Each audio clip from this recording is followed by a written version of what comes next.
Hey everyone, Cleon Wall here, and we've got a special treat for you this week. Before we release our final episode of Season 2 of Big Stories, where we will be sharing some of our favorite moments, we thought we'd impart to you one of our other fantastic podcasts from BYU SportsNation and BYUradio. It's called Deep Blue, and it dives into the real, raw, and inspiring stories behind BYU athletes and coaches. Jason Shepard hosts the show, and in this episode, he sits down with former BYU football quarterback Max Hall. Max's story is powerful, from his glory days on the field to battling drug addiction and rebuilding his life. Now he's helping others do the same through his own recovery center. If you like what you hear, you can find even more Deep Blue episodes on the BYU Radio app or wherever you get podcasts. We hope you enjoy this special episode, Max Hall, Setting Others Free.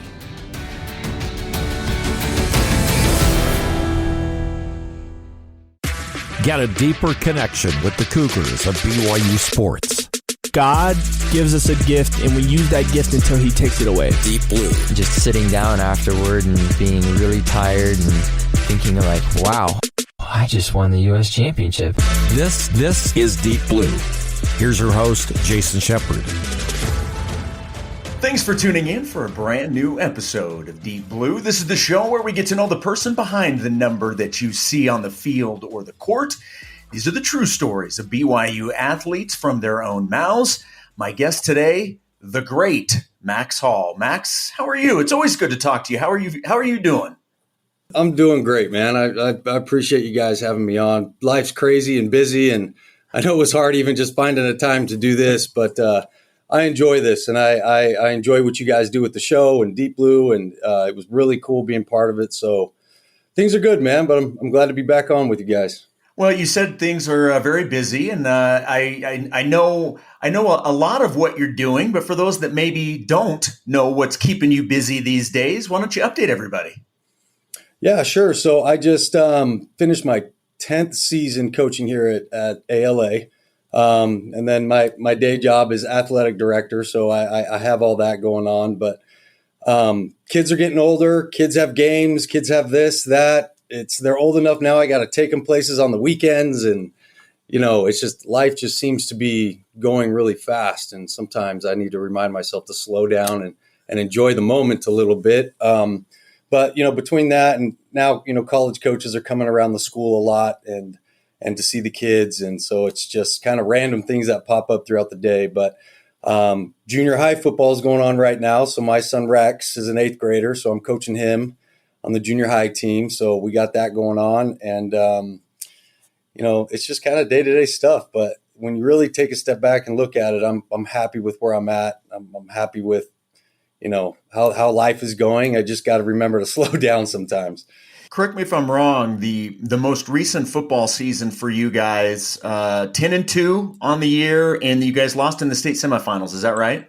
We did. So in Arizona, they have what they call an open division playoff. So they take the 8 best teams in the state, between 6A is the highest, 5A is the next down, and they take the 8 top teams in the state and they do an open playoff for a true state champion. So we've been in that playoff the last 4 years. We won in the first round, and then we lost to Basha in the semifinals. Basha had a really good team, and it was tough because it was one of those games we kind of felt like we beat ourselves. We felt like we should have won, and it just wasn't the case. So it was a tough way to end the year there. But probably one of, if not the best team we've ever had here at ALA since I've been here. And it's been fun to watch this program grow. And now we have more and more kids coming in that want to be a part of what we're doing, who want to buy into our mission and the values and the way that we do things.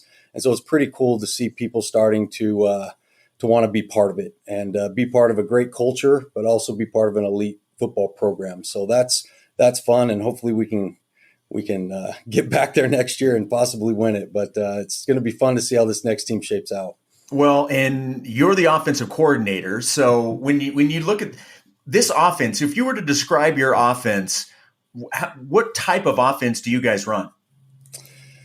That's always an interesting question, and people ask me that. I think my offense has a lot of, spread tendencies to it, West Coast pass game. Nowadays, quick game has basically turned into RPO. So a lot of the quick game concepts are tagged off of the run game and RPO. And really, and I tell people all the time, it depends on what kind of players I have. So this last year I had 2 really good tight ends. So I ran a lot more double tight end sets and 12 personnel and stuff like that. So that was fun to kind of create that, which I haven't done a lot of in the past. So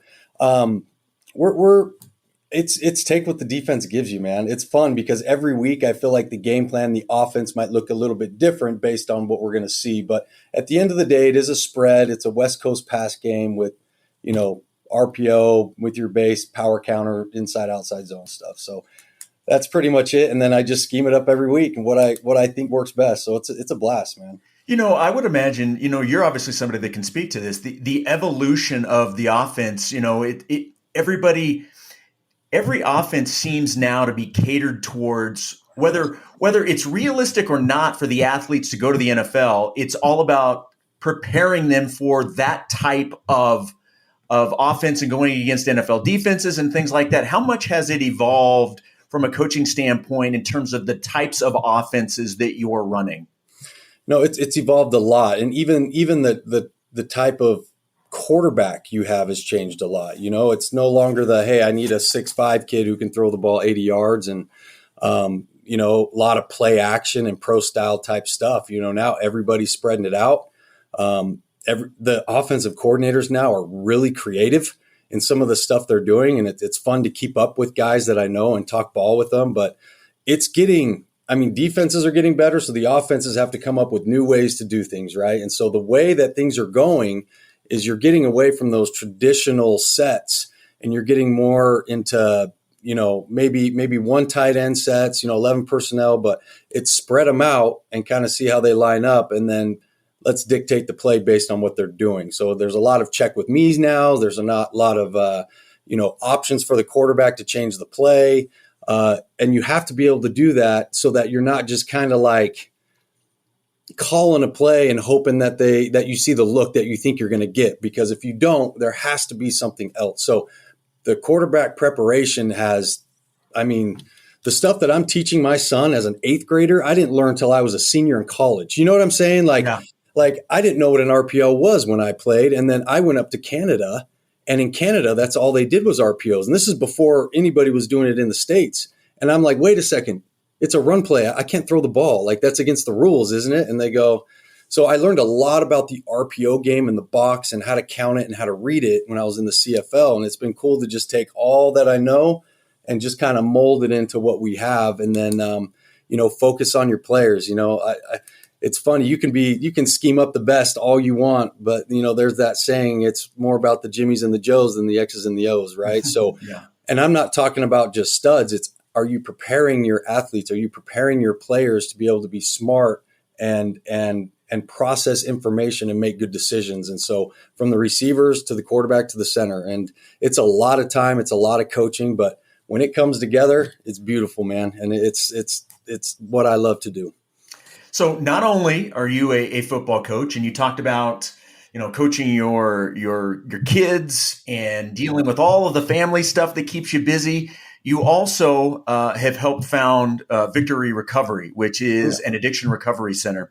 And obviously, I would assume most people know your story. For those that may not, to the degree that we think they do, you're someone that was addicted to pain pills, and you were able to come through that.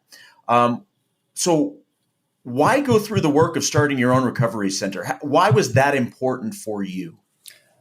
I think it was important because, they always say if you're a 12-step guy, the 12th step is, are you going to give back? Are you going to help other people? Once you kind of get yourself back right and get going, one of the things that keeps you on the right track is helping other people and talking about it, sharing your story.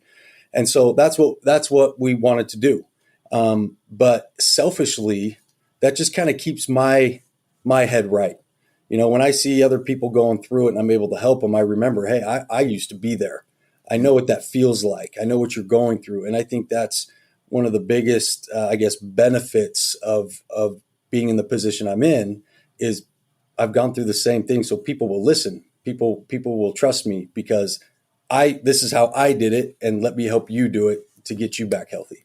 Well, and I think it's something that we're taught is that when we're going through our own tough times, one of the best ways we can help ourselves is to serve other people. And it sounds like that's kind of the way that you viewed it as well.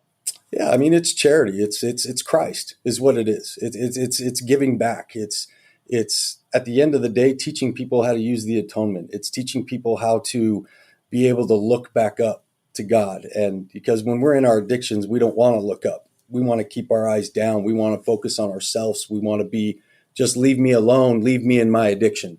And so being able to open that back up, let other people back into your life, let God back into your life is one of the main points of it. You have to have a higher power, whatever that is, right? And so a lot of the people I work with are LDS. And so being able to use the atonement in recovery is pretty special, I think, and has its own unique qualities to it. So that's pretty cool how that goes hand in hand as well.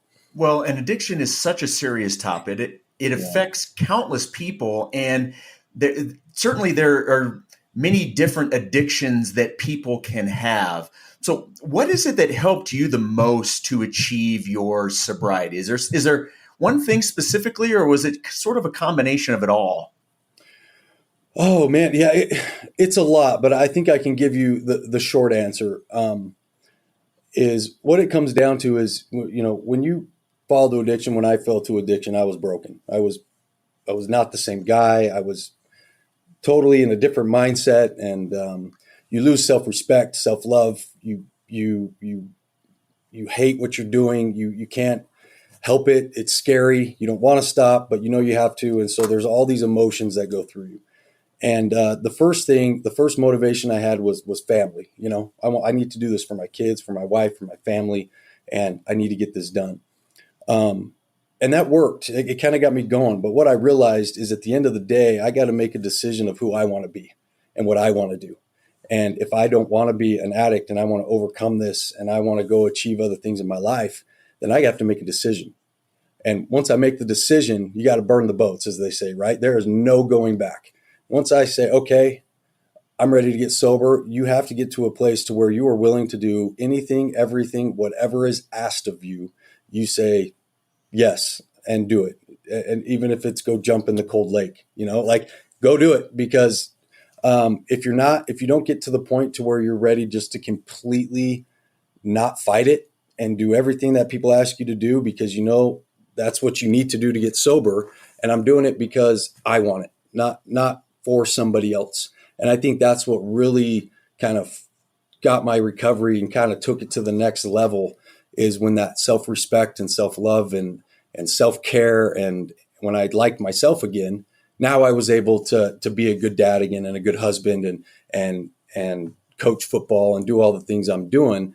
But I had to get my own head right first. And so that's the hardest thing that people don't realize. And then you get people who don't want to get sober. Yeah, they're an addict and they have no motivation. They have no family. They have no desire to change. And those are the tough ones. Those are the ones that get really dark.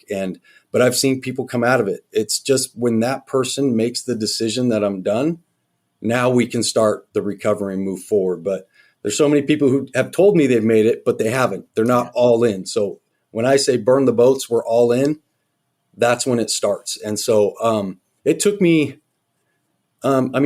even when I got out of recovery, it still took me a while to flip that switch, right? And it was probably a year of white knuckling and trying to figure out what works for me. And what do I do? Who do I see? Who do I talk to? Do I get a sponsor? Do I go to meetings? What am I going to do? It took me a year to figure that all out and come up with a plan and a path that worked for me.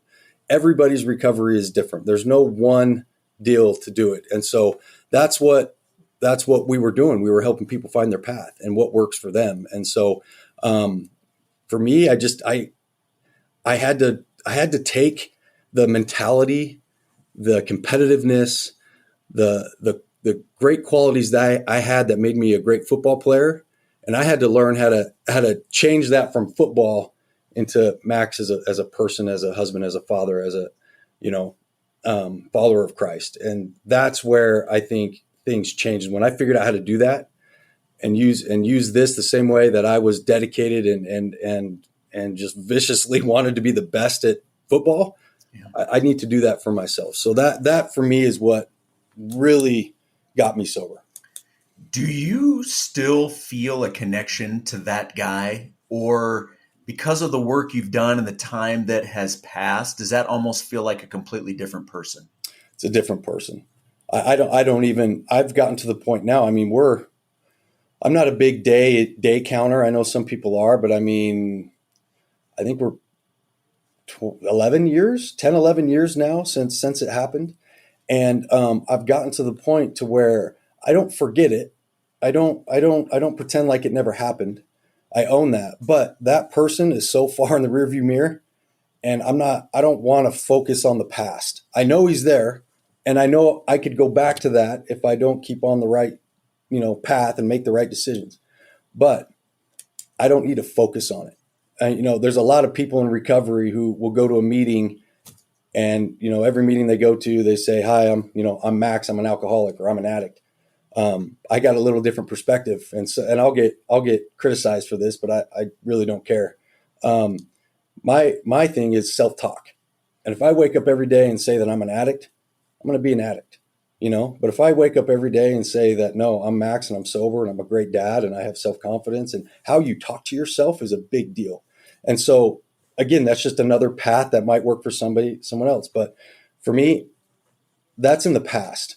And I'm not going to focus on that because I can't change it. I've learned from it. I know what to do going forward, and I'm going to apply that going forward. No reason to dwell on it, because if I dwell on it, I'm going to get depressed, and I'm going to remember all the bad things that I did and all the ways that I acted. And I don't want that. I want to look forward to the future and focus on the things that I need to do to keep getting better. Isn't that, though, exactly what repentance is all about? I mean, because we're taught that, if we ask Heavenly Father to forgive us, and that we repent of what we've done, and He takes that from us, it's not that we're not going to remember it, but the feeling that we had and the self-loathing of it, that part of it's gone. We know we've moved past it. But we'll still remember it because it will help us in the future to avoid it again. Exactly. And we have to learn from it's like being a quarterback. Okay, you threw a pick. What'd you learn? Okay, next play. Don't keep thinking about the pick. It's the same thing. You made a mistake. Own it. Fess up to it. Learn what you have to do to overcome it and get better, and then leave it behind. Trust that God's going to forgive you, that He really does forgive you. And so it's kind of, when I say leave it behind, it means remember, like, what it is, but I'm not focusing on it. I know where it's at, if that makes sense. It's kind of hard to explain, but I need to focus on who I'm going to be going forward. Because in my opinion, Heavenly Father knows we're going to make mistakes. Heavenly Father knows what we're going through and that things are going to be hard. And to me, my relationship with Him is He doesn't care about the mistakes. He cares about what I do about it, because without mistakes, we can't learn. That's the whole reason why the whole plan of salvation exists and why we're here, right? Is so that we can learn. And I tell people all the time, I could give you a playbook and you could memorize that thing, which God has given us a playbook, right? And He asks us to read it and study it. But as much as you read it and study it, if I gave you a playbook and then said, okay, go play, no practice, no reps, no nothing, you're not going to know what to do. Yeah, you see it on paper, but when it actually hits you in real life, that's a different story. When you got the rush coming at you and you got to stand in there and make the throw, that's different. You learn different. So Heavenly Father knows that, and He's going to throw things at us, and He wants to see how we handle it and how we learn from it. So that's my perspective on it. Is I'm not a bad person because I made a mistake. I made a bad decision. Okay, what are you going to do about it? And that's kind of where my mind goes, and kind of my relationship with Heavenly Father is that's how we do it, and that works for me. For those that have not seen Your Deep Blue that was a couple of years ago now on BYUtv, I certainly highly recommend everybody go check that out. It was fantastic. But for those that have seen it, they certainly know the role your wife played in this whole situation with your recovery and sort of turning things around. Where would you be right now? Not just in recovery, but in life in general without your wife right now? I'd be back over here behind the dumpster probably, just waking up right now is probably what I would be doing. I'd be lost. Because Kenzie was a huge, not just motivation, and you need motivation. Everybody needs motivation maybe to kind of get going. But until you have a passion inside of you to do something, it's not going to work. I can give you the best rah-rah speech in the world, and you go out there and, lay an egg in the first quarter. It's like, that motivation went away. It's got to come from in here. It's got to come from passion. And Kenzie helped me find that. And that's what was big about her. She didn't give up on me. She stayed with me. And she said, let's fight this thing. I'm with you. I got your back. And that gave me some confidence to go ahead and try to do some of the things that I didn't want to do. But I said, I need to do these things. And so she just, as a supporter, as a wife, always had my back, always was there for me. And that's a big deal to have somebody like that. And especially your wife who didn't leave, didn't give up, didn't criticize, didn't ridicule, but said, I love you and let's fix it. Let's fight, because that's what we have to do. And so she, and I could go on for an hour about the things that she's done, but for her to work on herself and to learn about it and not just read books and get counseling on how to handle me and how to handle the situation is just, she put her head down and said, let's go. And that made me like, okay, I'm gonna put my head down and go. Like having a partner, it's like having a workout partner. You work out harder when you got a partner, right? And so that's what it was for me. How's the Achilles doing, by the way? You tore the Achilles in the BYU alumni game a little while ago. Is it fully healed? Everything good? Oh, dude, I tore that Achilles, had surgery. 2 weeks later, I was dunking again. Like, it's no big deal, man. No, the Achilles is doing good. I think I'm finally to a place to where I can run and I don't think about it. Like, I don't think like, oh, my Achilles. It was like that for, it was probably 8 months after surgery when I was kind of starting to walk around, but it took at least a year before I wasn't like worried about it snapping again. So it's doing good. My days of church basketball and some of that are over. But there's a couple things in life that I want to be able to do. I love to ride my mountain bike. I want to be able to play golf. I want to play pickleball with my daughter, who is a phenomenal pickleball player. And I want to be able to move around, throw the ball with my kids. So it's funny, as life goes on, you think more about longevity than you think about like performance right now. It's like, I want to be able to move 10 years from now. So taking care of your body and your mental health as well just kind of keeps you on track. So it's doing great. It kind of aged me a little bit, but it's doing fine now.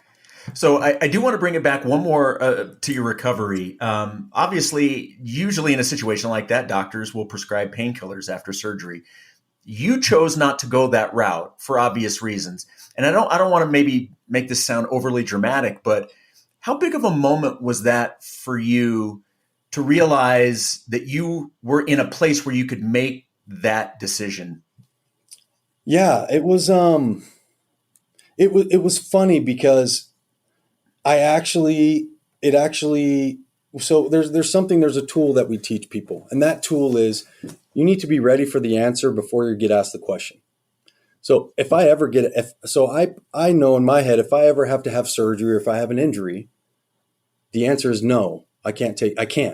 I'm not going to. So don't think about it. Don't dwell on it. Don't think maybe, don't, I can fake some pain. Like that's the addict talking to you. You have to say, look, I'm done.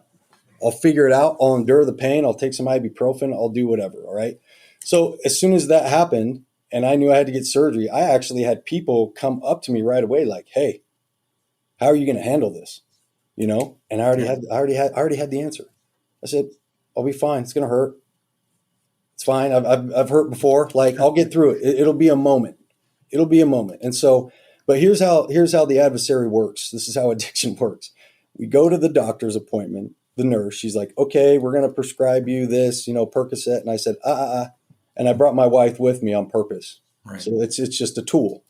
Even though I probably would have been fine, I want to make sure. So Kenzie, come with me. Listen to me tell the nurse that I'm not going to get this stuff. Okay. We're going to be good. Well, day after surgery, I'm in pain. I'm in pain and I'm gutting through it. My phone dings. I get a text message. Your prescription of Percocet is ready at the pharmacy. And I'm sitting there like, Kenzie doesn't know about this. She thinks that I told him no. Yeah.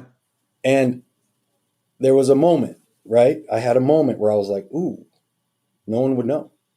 That's the addict talking. But I have so much time and I've worked on myself and I have the tools that I can identify it right away and be like, nope, nice try. Hey, Kenzie, look at this text message I just got. Now that I've told somebody, now the obsession of it kind of goes away. Well, I already told her about it. There's no way I can do it. So that's just a little tool, a little trick that we have to learn as addicts to keep our mind in the right space and not let that addict mentality take over. We're talking with the great Max Hall here on the Deep Blue podcast. And the theme of this is changes throughout our life and how the decisions that we make after the changes and where it takes us. And we're going to get into a few more. Yes, we are going to talk a little bit more football. In fact, we're going to get into that when we come back. We're going to take a quick break. We'll have more with Max Hall right after this. You're listening to the Deep Blue podcast on BYU Radio.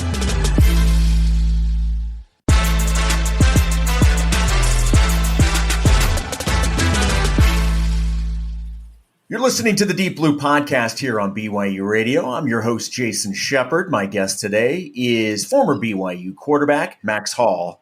And look, Max, we in the first part of the podcast, we talked about your road to recovery, and obviously that was a big decision that you made to get yourself in the position that you are today. And so what I really wanted to do for the rest of the podcast is talk about some of the other big decisions in your life and some of the changes that you went through. And so let's bring it back to football, because I'm going to assume that because of knowing how competitive you are and knowing certainly how good you were at the position of playing quarterback, I'm going to assume that's something that you strive for most of your life. At what point did you realize this was what I wanted to do?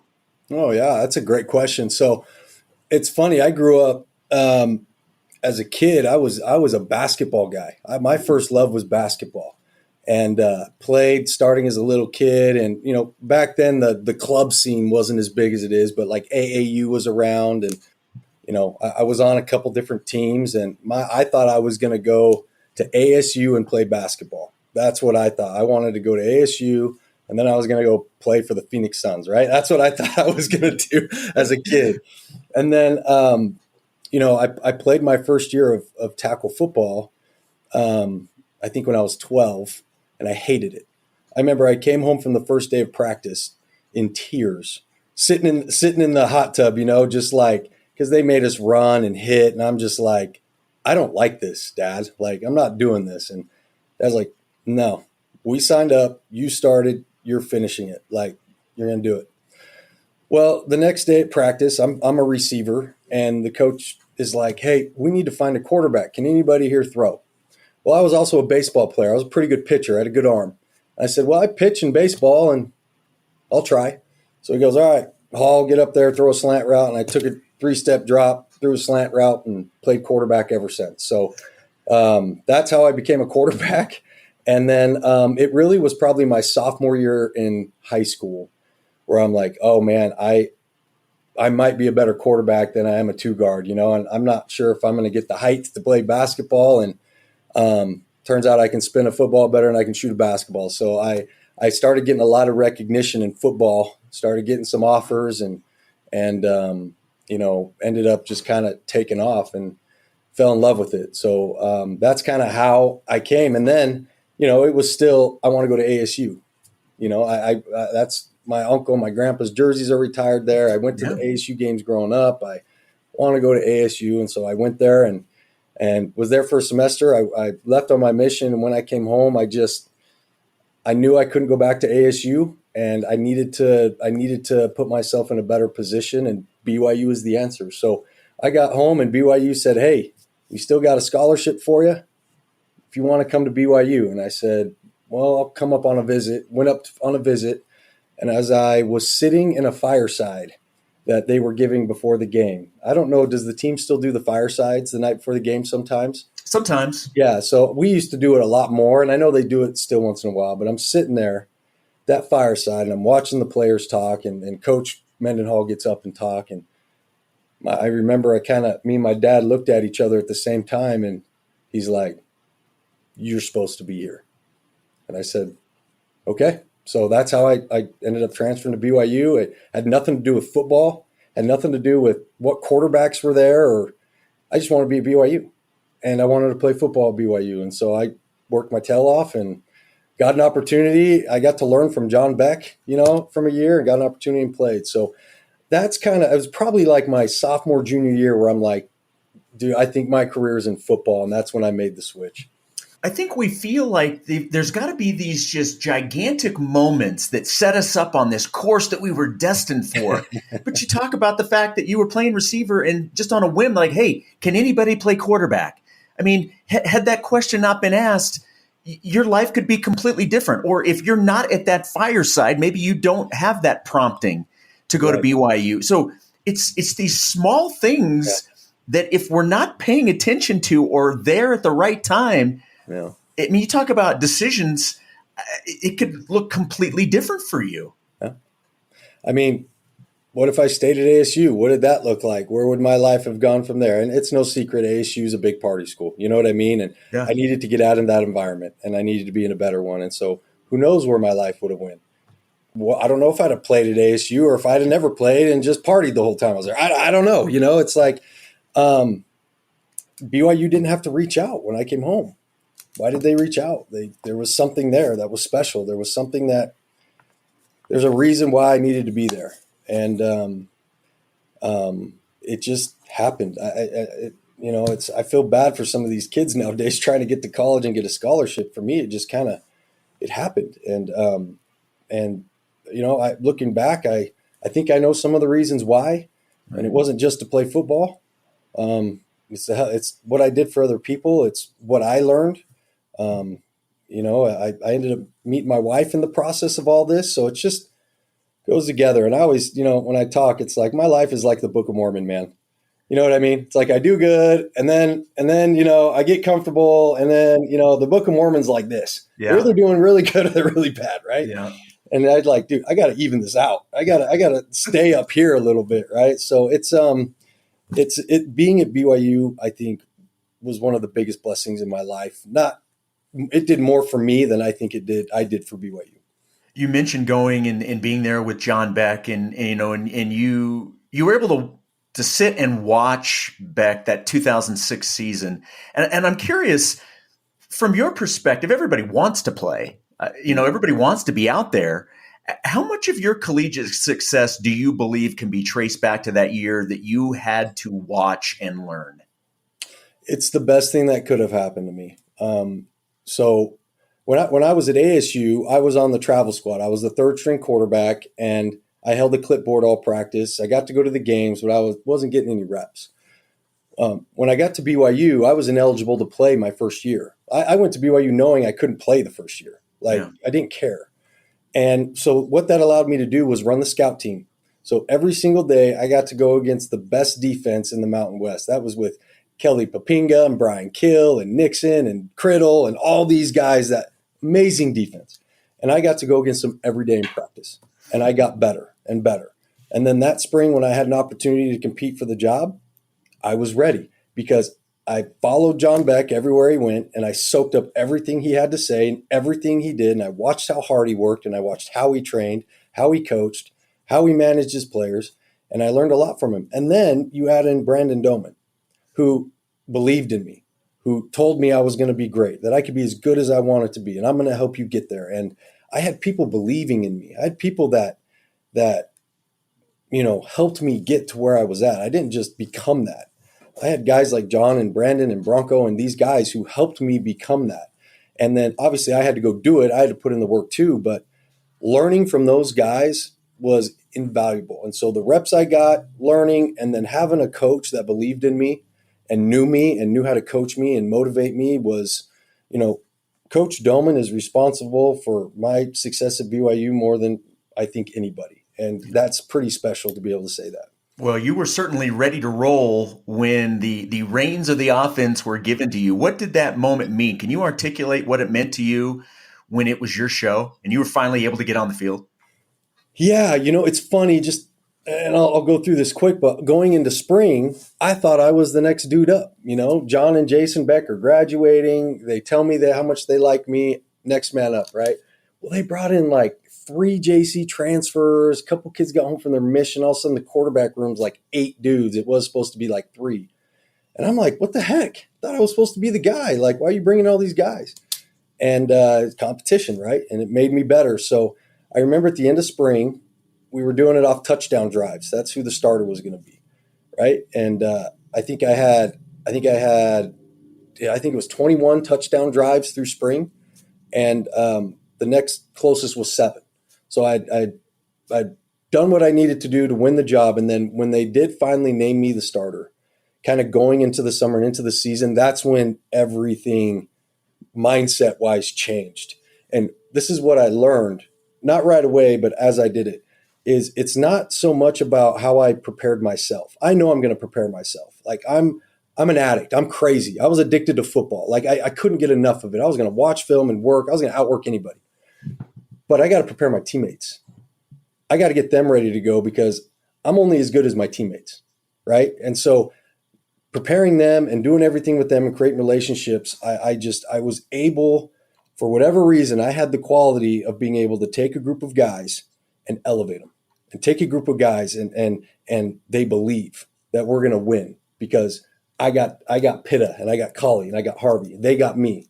And there's this feeling of we put in so much work together, we can beat anybody. And we had an invincible feeling. We thought we could beat anybody. And I think that's what made that team so great.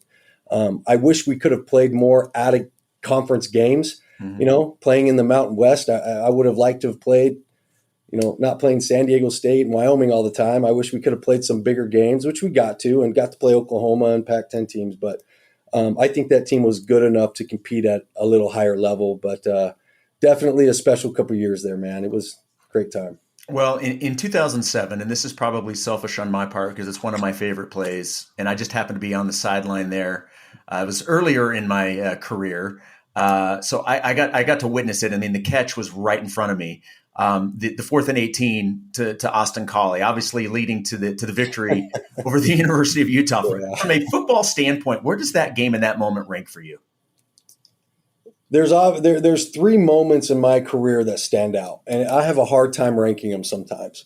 The 4th and 18 play was special because it was my sophomore year. It was my first time playing Utah. We're losing at home. I'm not playing well, and it's game's on the line, right? And you could feel going into that drive some doubt. You could feel it. You could just feel like, are we really going to go the length of the field and however many minutes were left? It wasn't like 1 minute, but it was getting towards the end of the game. I can't remember how much time. And first down, second down, third down, I had taken a sack. We're 4th and 18. And I'm like, crap. And I look over at the sideline, and Coach and I, if you know Coach and I, he's just Coach and I. Like, he's awesome, but he's Coach and I.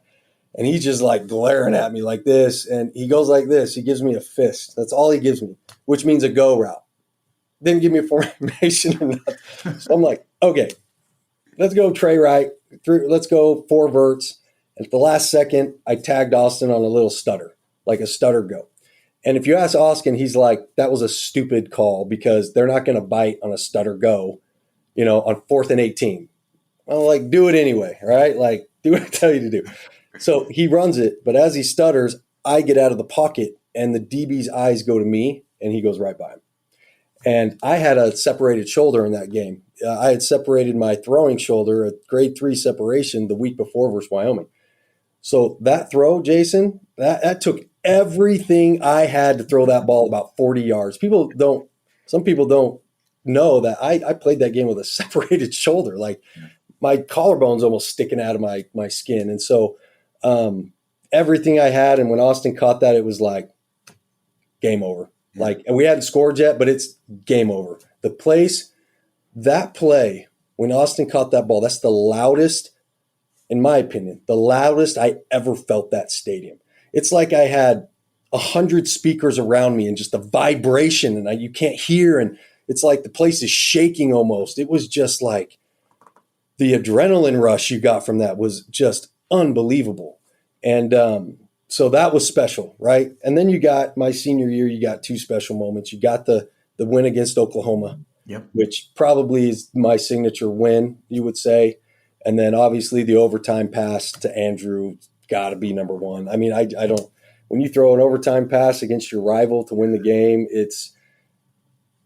but Jason, that 4th and 18, I could have gotten sacked. Right. That overtime play, I threw that ball into double coverage. It could have gotten tipped, and we may not have scored. It's like when you bring up these little things that if they just went a little bit different, things change.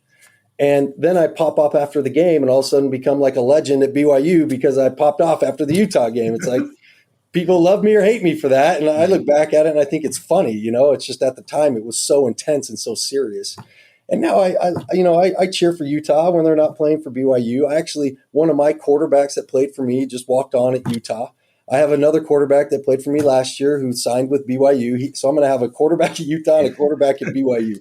And I might have to wear a blue shirt with a spot of red on it or something for my guy at Utah. But those three moments are the ones that I remember the most, very vividly. And, having the field rush after that overtime game and people grabbing me and hoisting me up. And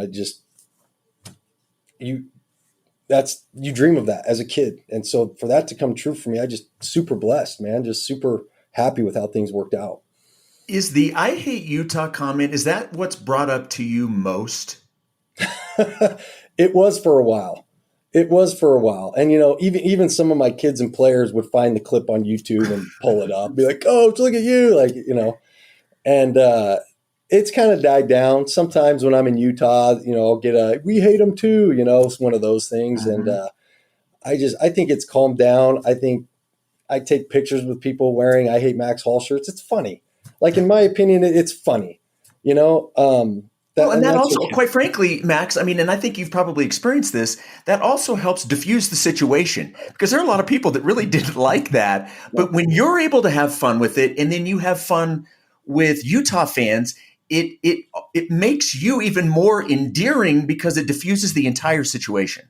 Right. And that's what I wanted to do. I don't hate everything about Utah. That came out of my mouth and instantly I said, crap, shouldn't have said that. All right. It was more directed towards some fans that were being jerks to me and my family after the game. Right. So, but it was personal at the time because my family was involved and people say that I lie about it and that never happened. Fine. You want to say that I lied about it. I'm not going to make up that I walked out of the locker room and what I saw. But so it was personal. But now that a couple years have passed, I look back, I go, it's kind of funny, and it's at the end of the day, it's football. It's not the most important thing in the world. It's great. I love it. I'm passionate about it. It's a big part of who I am. There's other things that are more important, and relationships and treating other people and overcoming obstacles. We got to stick together on that. Yeah, we can cheer against each other, but at the end of the day, we're brothers and sisters, man. And who wins the BYU Utah game? Does it really matter? Does it really matter that much? So that's kind of where you get to in life.